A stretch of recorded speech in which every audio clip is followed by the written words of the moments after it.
Okay, guys, welcome to the today's PPT session. Sorry, lecturette session.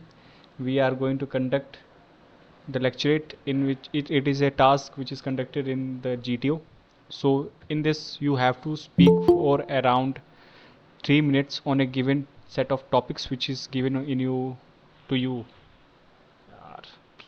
Okay, so we have sent you some topics in the WhatsApp group. So I will allot you randomly the cards according to your and you have to speak to around 3 minutes on any topic of your choice. Okay, so let's start with. Okay, Atul, you are going to speak Yes, sir. on यार कौन सा ये 29 social effects of pornography वाला जो भी है ना 29 है वो ले लेना, वो कार्ड आपका है, ठीक है. Yes, sir. Okay then Where? Gayatri.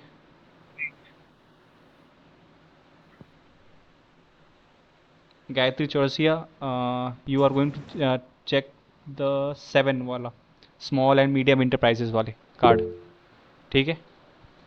फिर देन ओके वो यार अच्छा वाला कार्ड लेते हैं कुछ. फिर इंडो चाइना रिलेशन वाला कार्ड नंबर 8 है शायद से, ये ले लेंगे. Himanshu Tiwari WhatsApp group okay में है, शेयर कर रखा है, ठीक है, वहाँ से देख लेना. ठीक है हिमांशु तिवारी, आपका है इंडो चाइना रिलेशन वाला कार्ड 8 है, उस पर 8 लिखा है, ठीक है, card number 8. Okay and then Kapil Dev climate change card number 12. Okay sir then Mohan your Indo Myanmar relation वाला कार्ड है, कार्ड नंबर 29 है शायद ये, या ठीक है, इंडो चाइना रिलेशन वाला कार्ड है. And then Nirbhay Singh card number 34 globalisation पहला टॉपिक है. ओके फिर then Nitendra Singh yes sir a set capability card number 7. Then Indo Bangladesh relation Prashant Singh card number 3 है, या card number 3. Okay then India Maldives relation card number 33 goes to next one. Sorry, Rajan Kumar. फिर then next card सबसे ऊपर है role of NGO, second picture जो share की है वो वाला card. Next one Ravneet Singh, it goes to you. Then picture clear नहीं है, नेक्स्ट है ना.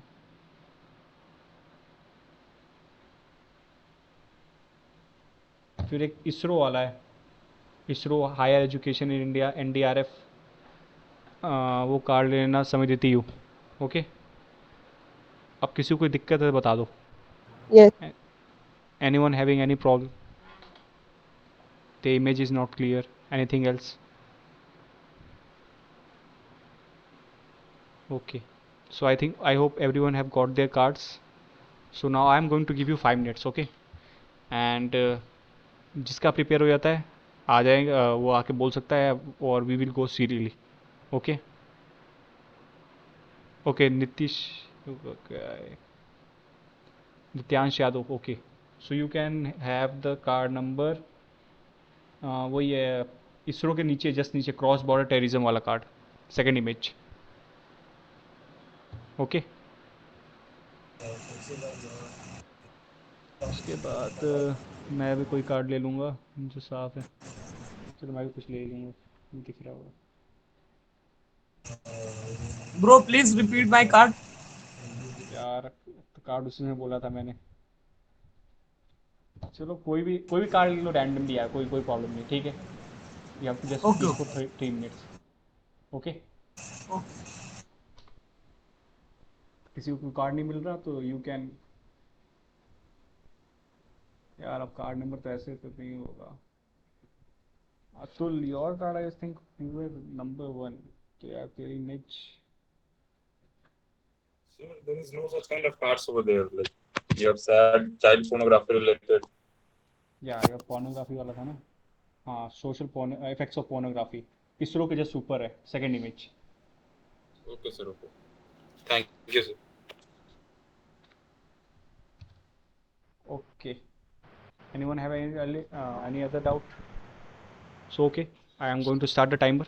After 5 minutes, we will start with the narration. Sir, the image is not clear. Sorry, what are you saying? Image.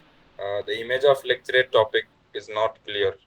Okay यार कभी clear हो जा रहा है कभी नहीं हो रहा. ठीक है, तो वापस देख लो. मेरे को भी पहले अनक्लियर दिख रहा था, तो वापस एक बार बंद करके वापस खोल के वापस ट्राई करना, दिख जाएगा क्लियर. Thank you, sir. क्योंकि मेरे साथ भी सेम प्रॉब्लम हो रही थी. अब मुझे क्लियर दिख रहा है, पहले नहीं दिख रहा था. ठीक है यार, किसी को कुछ नहीं मिल रहा तो जो कार्ड तुम्हें लग रहा है दिख रहा है इमेज, उस पर वो कार्ड चूज़ कर लेना. ठीक है, कोई दिक्कत नहीं है टॉपिक्स के रेट. ठीक है, किसी को कार्ड के रिलेटेड कोई प्रॉब्लम आ रही है तो कोई भी कार्ड चूज़ करके बोल देना कि मैं इस टॉपिक को बोलना है मेरे को. Okay, then your time starts now.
Okay, guys, your time's up.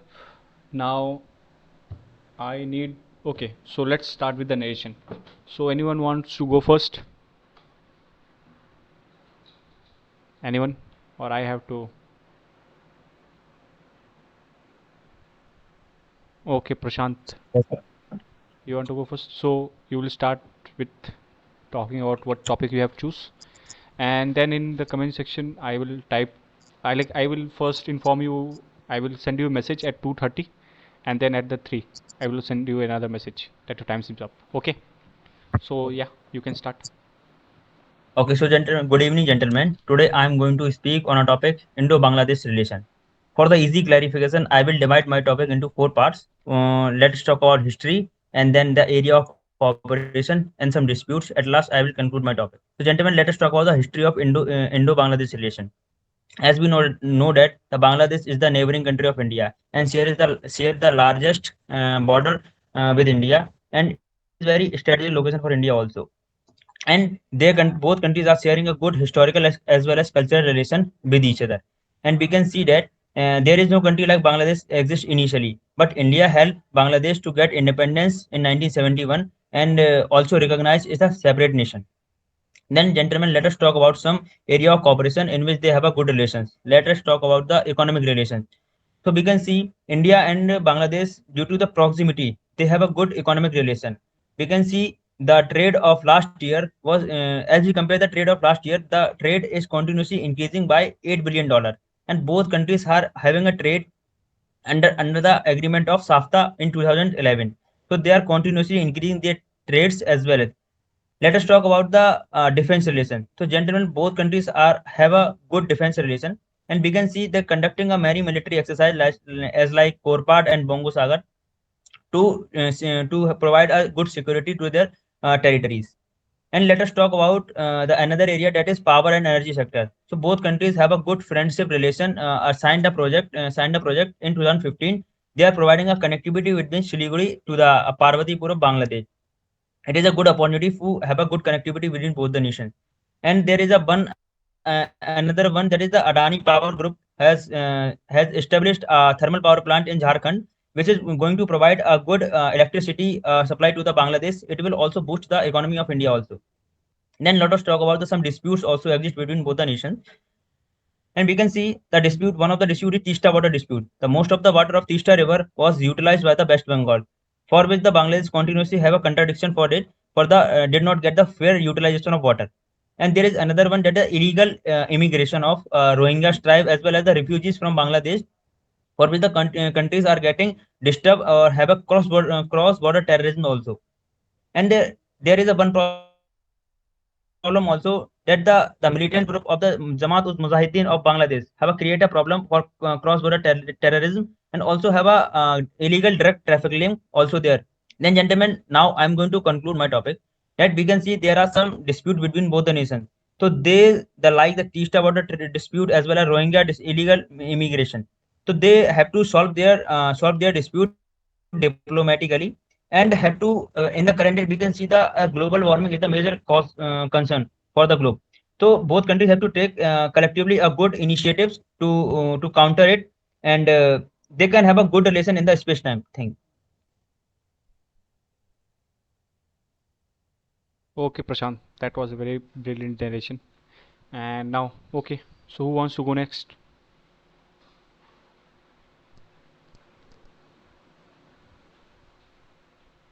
So may I? Yeah, Atul. Okay. So I'm going to speak on Shanghai Cooperation Organization, as the card was not visible over there.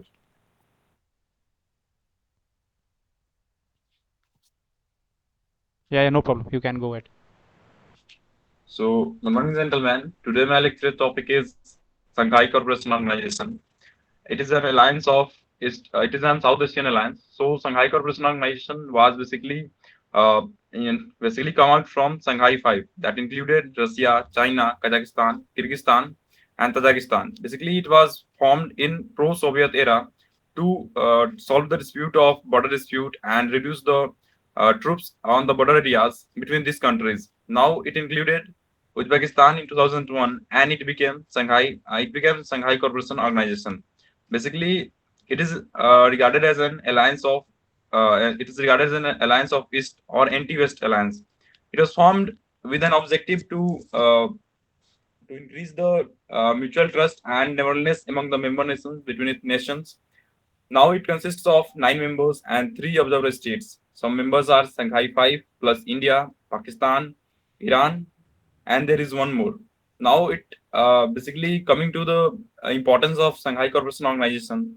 So Shanghai Cooperation Organization is an South Asian alliance where India has an opportunity to access the Central Asian gas reserves and also to promote its act this policy as well.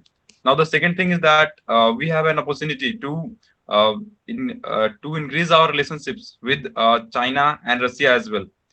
The third thing is that it aims to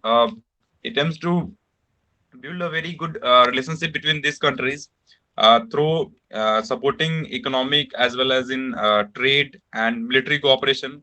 We conducted a regular exercise on anti-terrorism exercise, that is anti-terror exercise, where the armies of all the countries participated together, like Pakistan, India, and Chinese. They all participated together.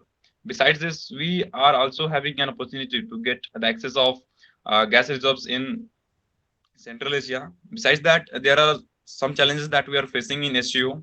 In recent summit of Shanghai Cooperation Organization, we invited the Foreign Affairs Minister of Pakistan, but we didn't have a bilateral meeting with that, beside having a bilateral meeting with China. So there we need to conduct a bilateral meeting with Pakistani's Foreign Affairs Minister in order to that will boost our relationship. And in recent, Iran has become the permanent member of SCO, in which it can boost the India's stand on terrorism, because Iran is also affected from the terrorism since a long time, and we had a very good relationship with Iran. Now, but there is one problem that India and China,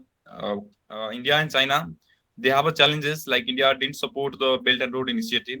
Now, I'd like to conclude my lecture by saying that this kind of multilateralism is very important in today's world, and India has an opportunity to influence the global world by taking an initiative in various sectors. Thank you. Okay, great there, Atul. Okay, next, who wants to go next? चलो पकड़ना ही पड़ेगा मेरे. Okay Nitendra, you can start. Jai Hind everyone. Today my lecture topic is brain drain. First, what is brain drain? Brain drain is a term which is commonly used to describe the movement of the highly skilled individual from a poor countries to a rich or developed countries. Main reason behind the immigration is getting a higher quality of job in the foreign, and getting a better facilities and getting a getting a higher salary in the foreign, and getting better employment facilities. And because of the brain drain, we are also facing some problems. We are losing our talented individuals, like, as we all know, the famous personality, the CEO of the Google, Sundar Pichai. We know that, and many more. And in the recent data, in this year we are going to lose 6,500 millionaires, which is going to settle in the abroad. Now the main problem in the front of us is how we can do a reverse brain drain in India. So I think first is we have to create a conductive environment where they feel happy, and of course generate a better employment facilities. And we have to establish the entrepreneur in India, and to team up with AI and engineers and other industries of abroad. And we have to build product in India and sell to the world. And we can also doing some other things to stop our the talented one by giving the opportunities and giving the proper education. Thank you. Okay. So, good evening, gentlemen. Now I am going to giving lecture on topic ISRO. For the better understanding, I divide my topic in 4 subtopics. First is intro part, and second is achievement and significant. Then in the last part, I conclude my point. So ISRO. ISRO is stand for Indian Space Research Organization. That was established in 1972. Was replaced by the INCOSPAR Incospar was initiated by our former Prime Minister, Mr. Pandit Jawaharlal Nehru, in 1962. That was working initially under the defense of atomic energy, but in 1972, when it was renowned by the ISRO, then it was a separate department like the Department of Space, and its chairman is directly reported to our Indian Prime Minister. So now I am going to its achievement. Its achievement is vast in the defense sector, in the space sector. It is play a significant role in Indian in the space observation and some other fields. For example, its major achievement is PSLV, means Polar Satellite Launching Vehicle, GSLV, and its first satellite was Aryabhat, launched by the help of USSR, and in 1975. After that, India has has uh, reached a significant role in the space sector. We are launch mission of MOM, which cost of 1.1 million. That was less than the Hollywood movie, and whenever the other countries are expend a lots of money, we are in the cheap, and then we are completed the Chandrayaan first mission, but that was unfortunately we are failed in the Chandrayaan 2. But if we are talking about a significant role in the defense sector, so when 1999 the America was disagree to send give their GPS help from the Kargil war, then uh, India need to the its own GPS. Then ISRO developed the Navik, which were working in Indian Indian Regional Navigation Satellite System, IRNS, and ISRO has also launched Aditya L1 to surveillance the sun, as well as Nisar mission with the coordination with NASA and ISRO, uh, and it is a record of 104 satellites in one time in 2004. So now I conclude my point. We must have to uh, uh, uh, increase our budget of ISRO. That is why we will play a significant role in space sector. Thank you, gentlemen. Okay, next. Who wants to go next? Okay, Himanshu Tiwari.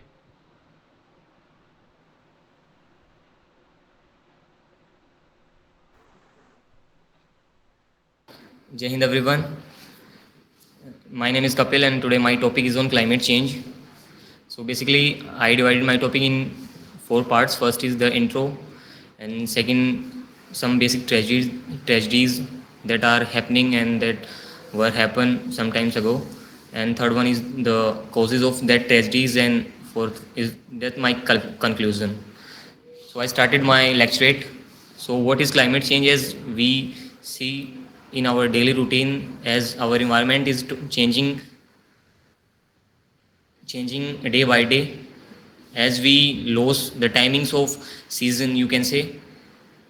So basic cause of these, as the main cause is that increase of temperature. So day by day our temperature is increasing. So with this increase in temperature, our sea level is increasing by 20 feet per year, as our temperature of Earth is increasing by 1 or 2 degree, then the sea level is increasing by 20 feet. And second, the glaciers are reducing, they are melting, so increase the water level also. And some theories are saying that in 50 to 60 years, some parts of India, you can say, will fully immerse in water due to this melting of glaciers. So that increasing water and greenhouse effect is also plays a major role in these days, because the increase in population, you can say, the needs, the personal benefits are sometimes are in those days put an adverse effect on other humans, as one human is just making his benefits by harm the environment. Government also start some of policies like National Action Plan on Climate Change, which were started on 2008 of 30th June, and some of like enhancing energy efficiency and national energy programs and policies for our climate improving. But the main factors is that we the human are not feeling for our environment, that we the one who can change, who protect our environment for our future generation also. The factors like El Nino and La Lina, these are factors in which the east west water get in water temperature get increasing in sea, and then when the temperature of sea increases, then these the warm wind take that water in Pacific Ocean to east, uh, eastern oceans to eastern ocean, and there a lot of rain occurred, you can say huge raining, and on the other part there is drought. So these changes are facing by today. So in last week I conclude that we can maintain our environment by those policies that government are providing to us. By maintain ourselves as well, we should not think of our personal benefits. We can maintain our environment by protecting by follow those factors which can protect our environment. Thank you.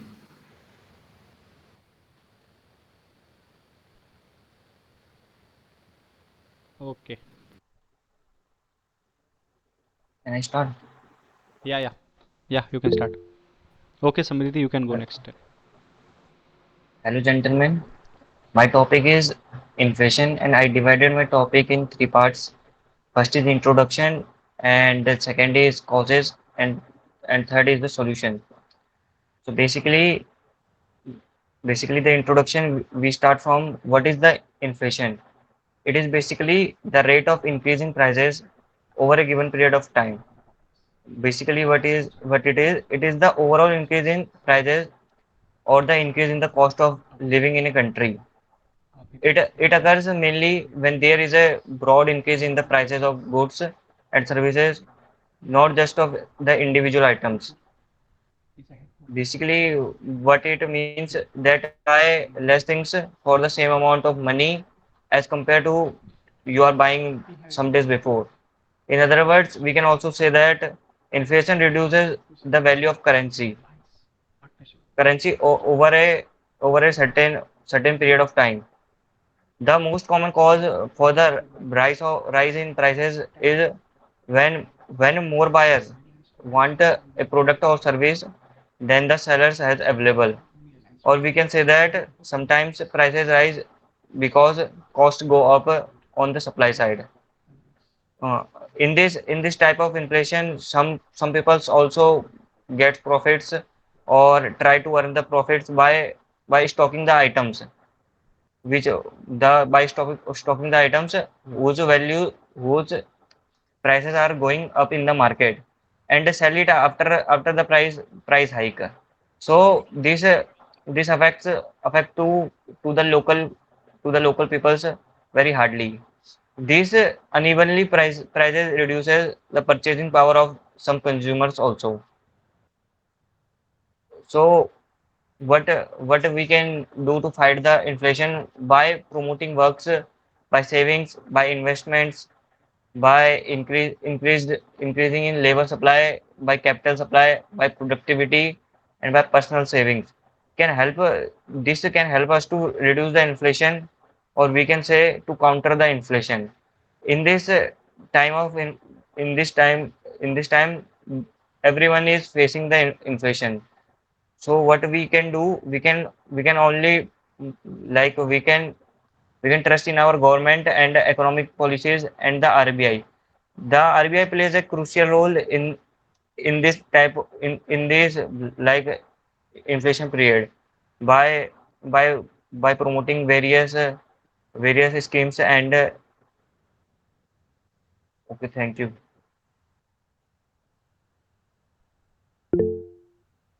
Okay, Samiditi, you can go next.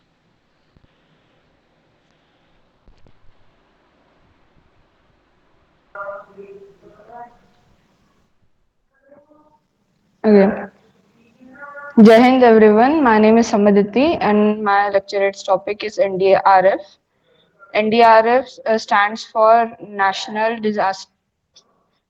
Disaster Response Force. National Disaster Response Force. It is basically highly efficient a highly efficient workforce. Uh, it is a highly efficient workforce to for rescue and relief of natural and man-made disasters. It comes under Ministry of National Affairs, Government of India. The head is usually an IPS officer. It has personals of all three wings, and it mainly provides rescue and relief to natural disasters, but also as well as uh, nuclear, biological, and chemical disasters. It also provides rehabilitation and and to search people and search and rescue operations.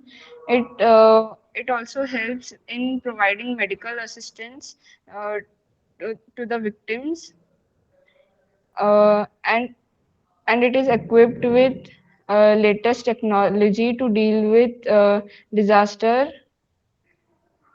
But there are a few drawbacks of NDRF, like they are not always able to deploy quickly in the place of emergency because of their large number, especially in rural areas where disasters come in little to no warning.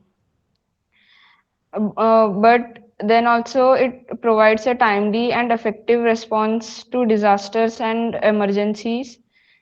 Also, sometimes the personals have a problem in understanding the regional dialects. Still, they carry out rescue operations and provide humanitarian assistance. Despite these facts, uh, NDRF is highly efficient in responding to disasters, and government of India is also constantly providing them with highly efficient equipments and technology to face the challenges better. Thank you. Okay, Samiditi, that was great. Okay, so who wants to go next? Is there anyone? Yeah, yeah, okay. Can I go? Mohan, you can start. Good afternoon, gentlemen. Today, my lecturer topic is Indo-Myanmar relationship. For the better understanding of the topic, I have divided it into 5 parts. The introduction.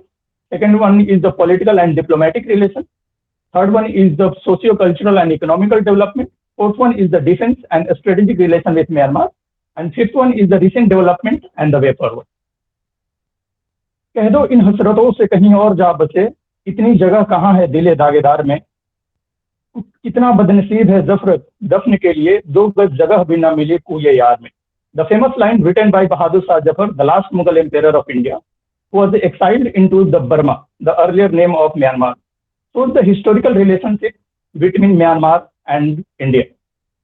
Gentlemen, as we all know that Myanmar is the eastern neighboring country of India, which directly touches the border of India, bordering a state of India like Arunachal Pradesh, Nagaland, Manipur, Mizoram, and Tripura. Starting from the political and diplomatic relation with Myanmar, we can see that India is a very democratic country, and even Myanmar has shown from time to time the democracy in its status. But right now, what has happened that Myanmar is facing the civil crisis in its country. The military coup has taken place there, and India is trying to strengthen relations with Myanmar. Even after the military coup, India has not broken the relation with Myanmar. The diplomatic relation and the political relation with Myanmar is going on. Yes, sometimes it is directly or sometimes it is from the back door, as stated by our foreign minister, S. Jaishankar, from time to time through the media reports.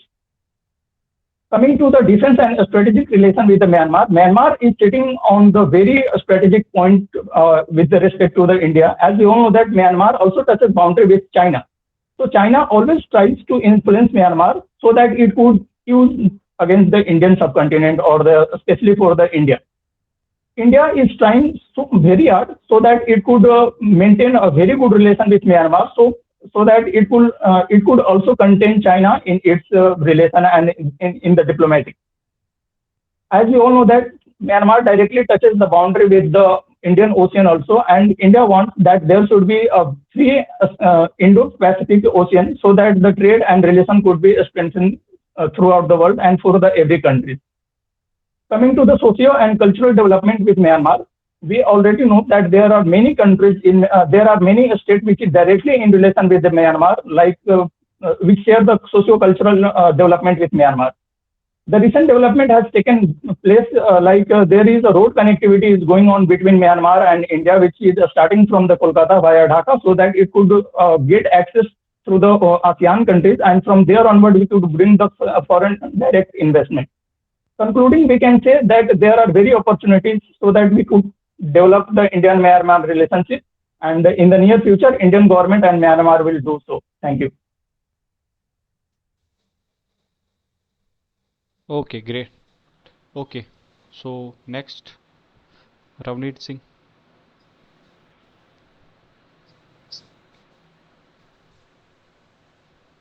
Ravneet. Okay, hello everyone. Okay. Hello. Okay. Yeah. Okay, Nirbhay, you can go ahead. Okay, hello everyone. My lecture topic is India's arm purchase. So as we know that currently India is one of the largest growing country in terms of economy and the military.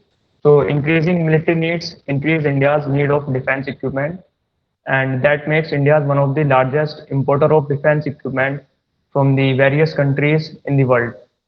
And recently it has been revealed in 2023 by the SIPRI report that India's rank in defense budget is now fourth, and it is succeeded by three countries, that is USA, China and the Russia. In the same report, it has been also published that there is an increment of 13% in the defense budget of India, and that is a huge increment if we see in the case of particular country. Coming to the point that why we need to purchase arms from the different countries. So reason is simple. As we know that India shares one of the largest border with the two countries, or we can say to the two front, that is Pakistan and China. So for the security purpose, we need to import defense equipment from the various countries. Coming to the importing of defense equipment, so in that list, Russia is on the top. As we know that 70% of defense equipments belong to the Russian arsenal and the USSR. On the tri-services of India, that includes Air Force, Indian Army and the Navy. And if I talk about in the Indian Air Force, so we have MiG-21, MiG-29 and Sukhoi aircraft that belong to the Russia. And same in the Army like T-72 tank and T-90. And there is also small arms like AK-47 that also belong to the Russia. And similar case with the USA and the France, as we bought in 2015 the Apache attack helicopter from the USA and the Chinook, that is a transport helicopter. And recently we had also signed a deal with the USA to bought the 31 MQ-9 Predator drone, that is unmanned aerial vehicle, and the GE F414 engine for the India's future project, that is LCA Mark II. And same case in the France, recently we bought 2 squadron of the Rafale and inducted in the Indian Air Force. Coming to the challenging part of the arms purchase from the different countries. So first is it makes dependent India on the others. For example, if there is any war in the future with any country, so it would be hard for India to fight with the enemy because we are dependent in terms of the purchase. And second is the cost of the defense equipment. We can take the example of recent deal that is 31 MQ9. So it is around $9 billion, which is a huge amount. And also in case of the Rafale, that cost around 1500 crore. And where, okay. You can conclude, no problem, man. I was just notifying you that times is up. Okay, so conclusion is that, as all we know that India is one of the largest importer of defense equipment. It is totally okay because we need a security, but the better way in purchasing arms is that to become a self-dependent, as currently government is doing on the Make in India initiative. Like we have future product like AMCA and the Tejas Mark II. So it will be the definitely boost for the Indian military. Thank you. Okay, Ravneet, you are next. Thank you. Good evening. My topic for lecture it is role of NGOs. NGOs, as we all know, is known as non-governmental organizations that function without any interference by the government. NGOs work for the betterment of society and they work for those who are deprived of anything like their old age. They do have poverty. They do not get anything. There is any natural crisis in their area. NGOs are the first one to operate and help those people. So the function of NGO is very vast. They function a lot. Like NGO, some NGOs function for the human rights, for child rights. Some NGOs function for the women empowerment. Some NGOs do function for the poverty eradication, child care, and we all know adult care. These are some functions of the NGOs. NGOs play a very important role in the society, in the civil cause. Like we all know, NGOs are the first one to reach out to those who are not aware of the government schemes. NGOs let them know, NGOs train them relating to the government schemes so that the needy people can take benefit from those government schemes. And NGOs do improve the performance of the government either by improvising the government, either by making government flexible in their policies. So by giving them their, like we can say, NGOs provide government with the research that they have done on the ground, real research that we can say, so that the government can make schemes relating to those researches. The and the other function is, yes, we cannot forget the function of NGOs in the women empowerment schemes. There are a lot of women empowerment schemes by the women empowerment NGOs. Like we all know, there is Archana, there is Seva, and many more foundations have been launched by the some organizations, some NGOs that work in the betterment of the women. And at last, I would conclude by saying that NGOs work for the betterment of the deprived people and the most needy ones. So what we have to do is we have to volunteer in the NGOs. I suggest that, and because NGOs do not require any education, or we can say that any qualifications. You just need a basic mindset that you have to help the poor, help the needy ones. This is all I have to say. Thank you. Okay, great, Ravneet. Okay, so anyone left? Okay, I don't think anyone is left, so it's now my turn. Okay, so can anyone can measure the time? Yes, I'm looking time. You can go ahead, Okay, Abhishek. no one, you can. Okay, so good evening, gentlemen. I am going to speak on the topic India-US relation. In this, I am going to cover India's history with US, how our people relations are, our economic relation, our military relations, and different aspects. And at the end, I would like to will conclude with my perspective with how our relation should be in the future. So talking with about our history, we have a history of our relation is like sweet and sour. In starting, US put called us and for a friendship. It told that it can form an alliance with us, but we started a non-movement alliance where we suggested at that time our prime minister that we will not align with any superpower at that time. And and in my aspect that thing backfired. After that, when in 1962 China attacked us, it was US who confronted China and put pressure on China to stop the war. And at the same time, after that, US also helped us militarily to build up our spy network and every aspects for China.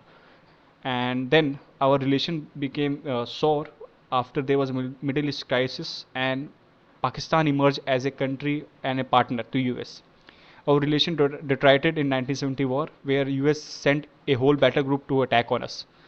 But the relation nosedived in year 1998 when there was a nuclear test conducted by the India. So the government at that time was US put a sanctions on us, but our clever prime minister at that time, Atal Bihari Vajpayee, was able to let the economy not affected by it. Then our relations got back on normal track after there was 9/11, and US thought that there should be a country in the Asia Pacific where it can form an alliance, and India was a perfect choice for US as it was a democratic country. It was the best destination for their economic relations. And now talking about our economic relations, US is presently our biggest economic partner. Recently we crossed a 100 billion mark of exports to US, and US is our largest consumers of our IT products and different products. And many people from India are employed in our IT sector, and many people left US for education also. Now talking about our people-to-people relations, Indian diaspora is highest in any country than compared to US. We have a strong diaspora of more than 25 lakh peoples. And now talking about a military alliance, we have been they are doing many exercises with US like Yuddha Abhyas, Malabar exercises, and there has been many deals from uh, like recent created drones to C-30J Hercules, C-17 Glowmaster, which is currently used in different. Okay, so I would like to conclude that we have a very good relation, but we should also, in this multipolar world, form different relations like we are currently doing. Like we are also at the same time doing business with China, sorry, Russia, and at the same time we are also the biggest exporter for the US. So that's why we, in this multipolar world, we should have many multiple relation according to our needs. Okay, guys, thank you. Okay then, I think that's up for today. Anyone wants to add something?